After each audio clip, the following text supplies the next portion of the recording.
Here are today's top stories. The COMELEC expects to proclaim the winning senators in the midterm elections on Tuesday. The Light Rail Transit Administration orders an investigation on the collision of two LRT2 trains on Saturday. The Philippine News Agency calls on Asian nations to foster unity through mass media. And a 67-year-old athlete brings home 4 gold medals from the Southeast Asian Athletics Championship in Singapore.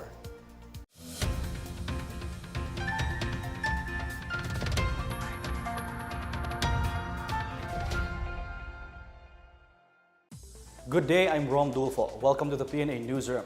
Our top story, 12 senators and party list groups may be proclaimed Tuesday. In a press conference this morning, COMELEC spokesperson James Jimenez said that the winning party lists will be proclaimed in the morning, while the new senators will be named in the afternoon. As of Sunday night, the National Board of Canvassers has already accounted 162 out of 167 certificates of canvass. The 5 remaining COCs with a total of over 1.68 million votes will be coming from Isabela Province, Japan, Saudi Arabia, US, and Nigeria. Jimenez said with the smooth-sailing special elections in Jones, Isabela, the election returns are expected to be delivered on Monday night. Based on the partial unofficial tally, Cynthia Villar still leads, followed by Grace Poe, Bongo, Pia Cayetano, Ronald De La Rosa, Sonny Angara, Lito Lapid, Aimee Marcos, Francis Tolentino, Coco Pimentel, Bong Revilla, and Nancy Binay. Senator J.V. Ejercito trails in the 13th spot. The COMELEC is nearing its estimate of between 75 to 78% voter turnout in the recently concluded May 13 midterm elections. COMELEC spokesperson James Jimenez said as of Sunday, the initial figure of the number of voters that participated in last Monday's polls is 75%, or more than 46 million registered voters. The COMELEC, sitting as the National Board of Canvassers, has canvassed 162 out of 167 COCs as of Sunday evening. He also reported that the voter turnout for local absentee voting is at 77.08%, or 22,602 people who actually voted out of the 29,326 registered voters. Members of the LAV are personnel of the Philippine National Police, AFP, other government employees, and members of the media. Meanwhile, preliminary data from the Office for Overseas Voting show that the voter turnout is 20.66%, or over 21,000 voters. In the 2019 polls, voters have elected 12 senators, 1 party list group, 1 governor, 1 vice governor, provincial board members, 1 mayor, 1 vice mayor, and councilors. 27 politicians with alleged links to the illegal drug trade reportedly won local posts in the midterm elections. PNP Chief Oscar Albayalde said the 27 were among the 37 politicians who sought local government posts and won. A total of 47 politicians were named in President Duterte's supposed narco list. Albayalde said some of the winning narco politicians were elected mayor and governor. Some of the winning narco politicians came from Central Luzon and the Southern Tagalog region. Albayalde says the PNP is still investigating their names in the narco list. In other news, thousands of teachers, students, and school personnel will initiate maintenance works as Brigada Eskwela of the Department of Education begins today.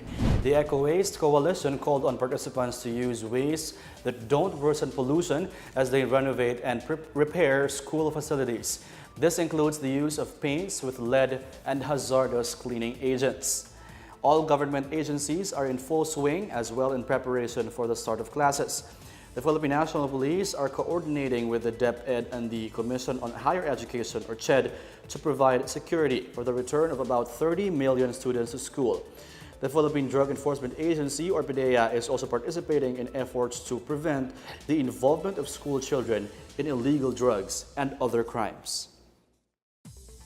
Malacanang is encouraging Filipino workers in Canada to seek help from the labor attaché in case of problems. This as the palace assures OFWs of continued support despite the pullout of the country's envoys. More on this and other news around the metro from Janice Cave. Malacanang advises Filipino workers in Canada to refer their labor issues to the Philippines Labor Attaché. Despite the pullout of its envoys over Ottawa's garbage issue, presidential spokesperson Salvador Panelo assured Filipinos of continued assistance from the government. The Department of Foreign Affairs ordered the recall of Philippine Ambassador to Canada Petronila Garcia and other envoys after Canada missed its May 15 deadline to ship out its exported garbage from Manila. Meanwhile, black propaganda against President Duterte may have bolstered the chances of the administration's senatorial bets in the recent elections, saying more Filipinos are not swayed by the black propaganda being thrown against the president and his family. PCOO Secretary Martin Andanar said the president's performance added to the credentials of the administration's candidates. In other news, LRTA Administrator Reynaldo Beroya has ordered the creation of a fact-finding committee to investigate the collision of two trains of the LRT2 on Saturday night. Beroya assured that the LRT2 is still safe to ride and that the collision is an isolated incident. 34 passengers and train personnel were reportedly injured in the accident. For the PNA Newsroom, I'm Janice Cave. Still to come. The Philippine News Agency Director calls on Asian nations to foster unity through mass media. 4 government agencies discuss the alleged spread of fake vinegar in the market. More on these when the PNA Newsroom continues.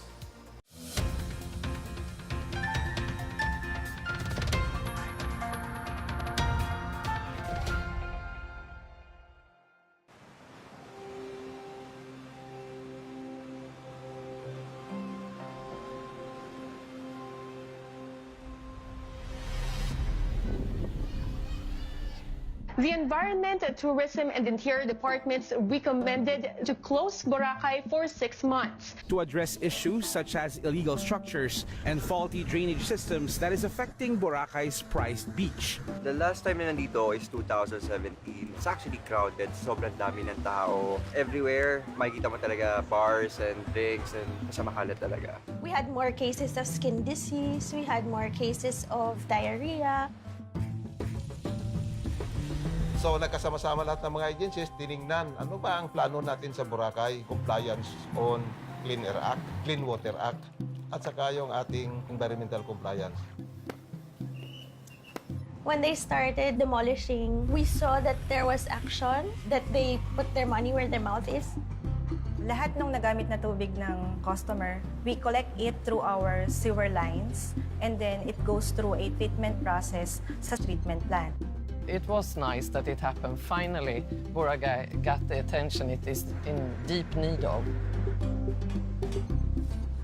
I think a lot of work was done during the closure. The water is clear, the oceans are clean, and there seems to be a lot of wildlife returning. We had for the first time in 10 years, we had turtles hatching on the beach a couple of days ago. During the closure, you could see like the eagles came back and everything that we have had for a long time. Pumasyal pa nga yung mga dito udanding, galing na Cebu. In the end, it's a good thing, yes. It was hard for us, but it was also a wake-up call. The beach was cleaned up and is officially set to reopen on October 26th. Wala nang kumakain sa beach, bawal nang manigarilyo. Gumanda yung isla namin as in bumalik sa dati na ambience. We teach kids about pollution, solid waste management, because they're the ones who will sustain all the things that we're doing now.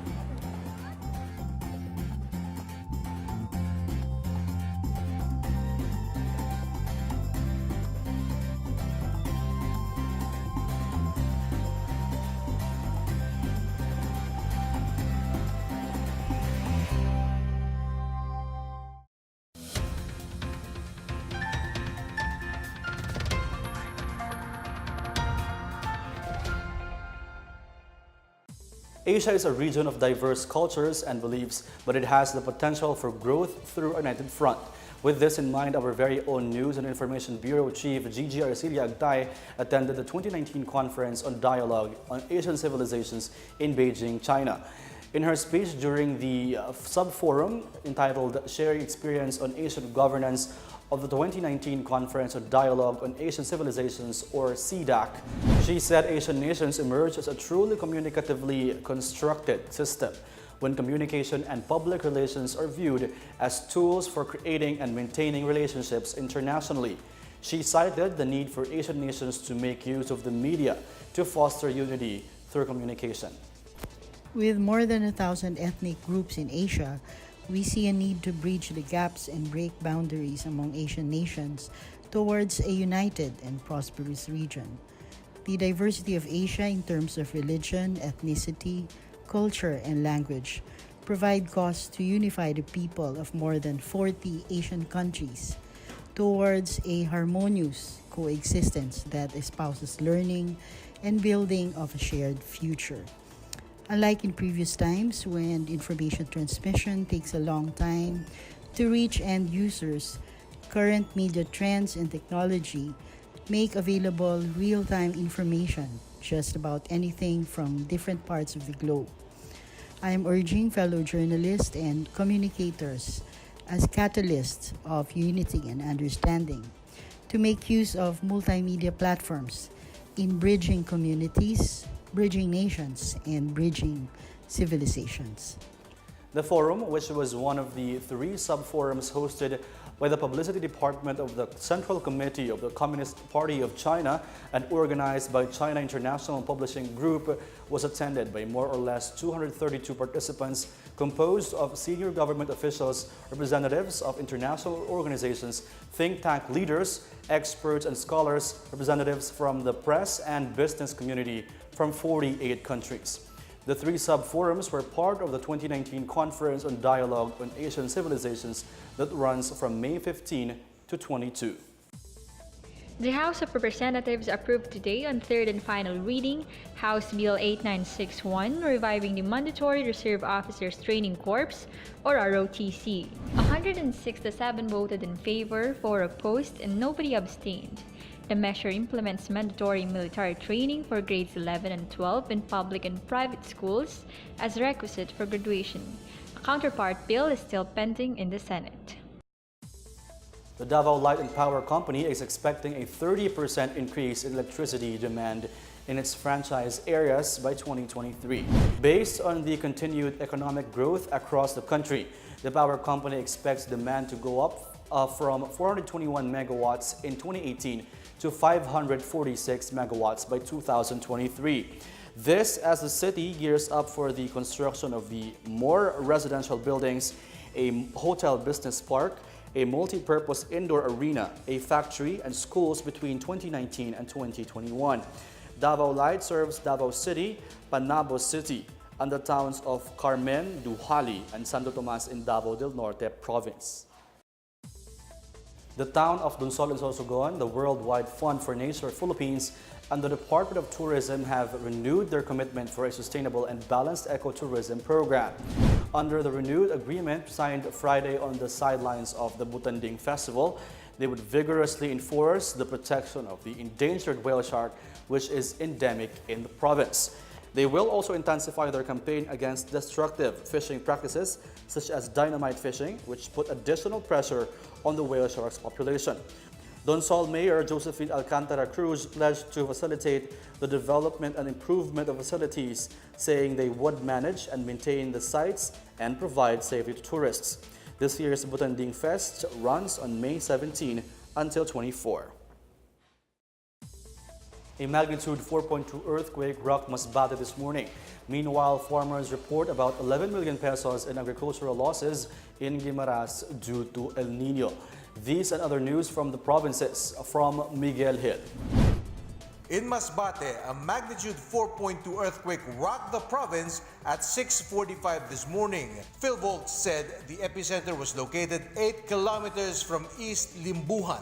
Intensity 1 was felt in Masbate City and Legazpi City. No damage or aftershocks are expected.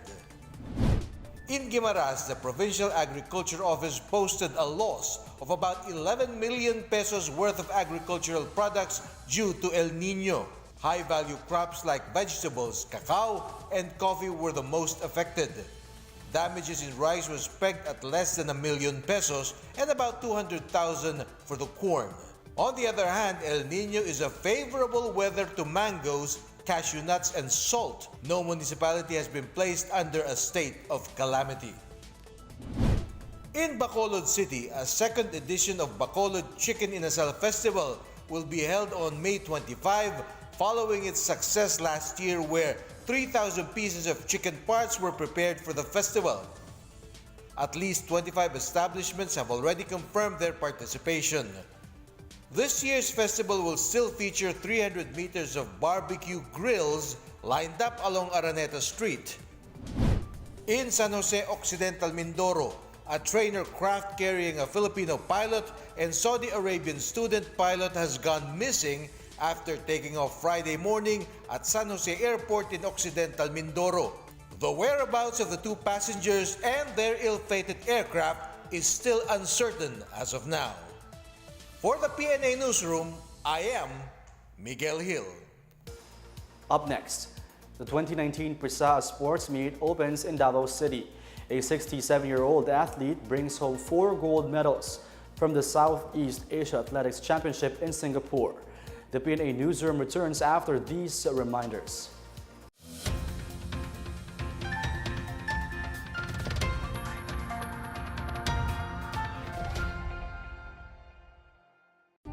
Sa pagplantsa, konsumo sa kuryente kayang pababain the easy way. Ay sadyang kuripot ako, hindi ko sasayangin ang pera ko. Ang init ng plantsa ay dahil sa kuryente, kaya dapat hindi nasasayang ang init na ito. Dini sa amin, maramihan at naka-schedule ang pagplantsa. Ang iba dyan, papira-piraso kung magplantsa. Paiinitin ito, tapos isa o dalawa lang ang paplantsahin. Yung nagawang init ng kuryente, sobra-sobra, hindi napakinabangan, sayang lang. Ay no sa akin yan. Pag maramihan ang pagplantsa, mas napapakinabangan natin ang init nito. Inuuna namin ang makakapal. Dito nakataas ang heat setting niya. Pagkatapos ng mga makakapal, ibaba na ang setting. Para naman yung maninipis ang paplantsahin. Tapos, yung ilang huling piraso, madalas 3 panyo, ina-unplug na namin sa kuryente. Oo, may sapat pang init ang plantsa para unatin ang mga panyo ko. It's magic. Hindi na nagamit ng kuryente, may napaplantsa pa. Okay, hindi ba? Sa paggamit ng plantsa, i-diskarte mo. I-power mo, i-safety mo, i-secure mo, i-diskarte mo.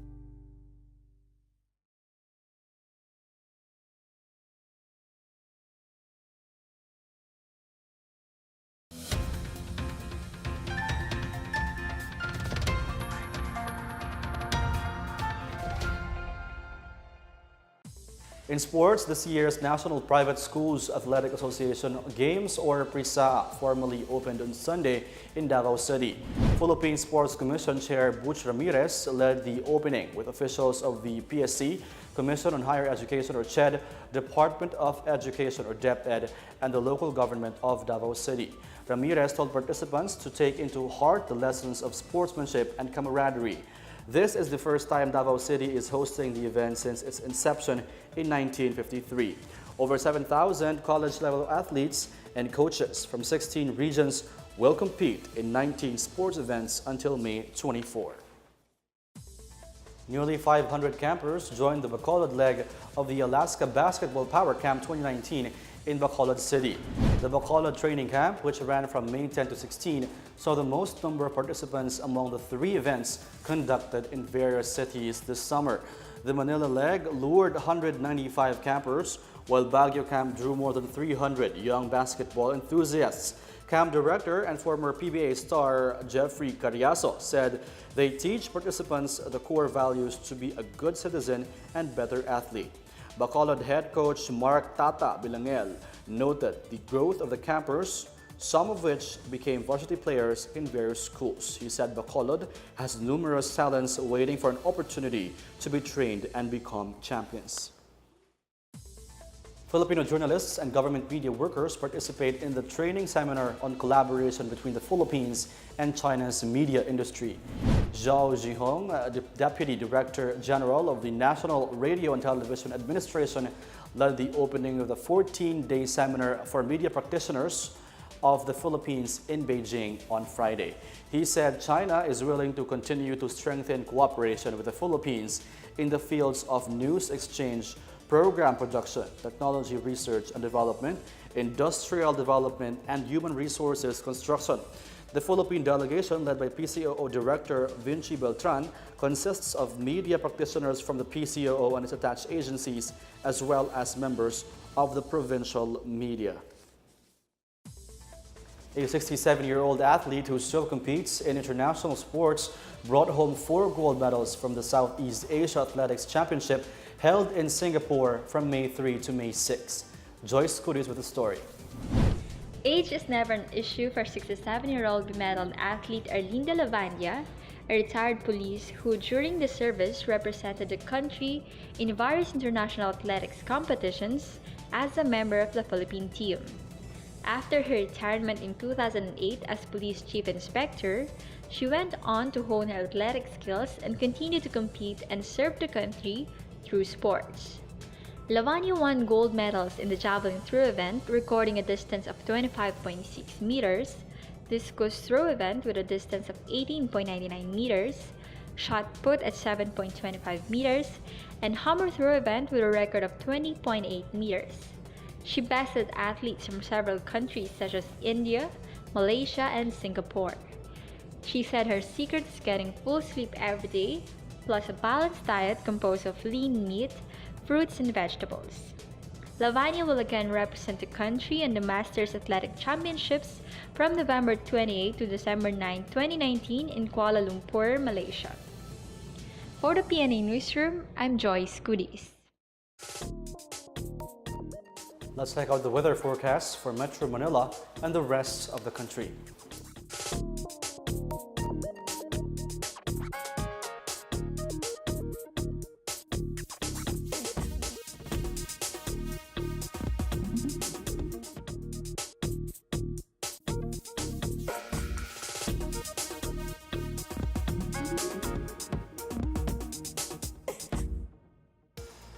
Here's another look at today's biggest stories. The COMELEC expects to proclaim the winning senators in the midterm elections on Tuesday. The Light Rail Transit Administration orders an investigation on the collision of 2 LRT2 trains on Saturday. The Philippine News Agency calls on Asian nations to foster unity through mass media.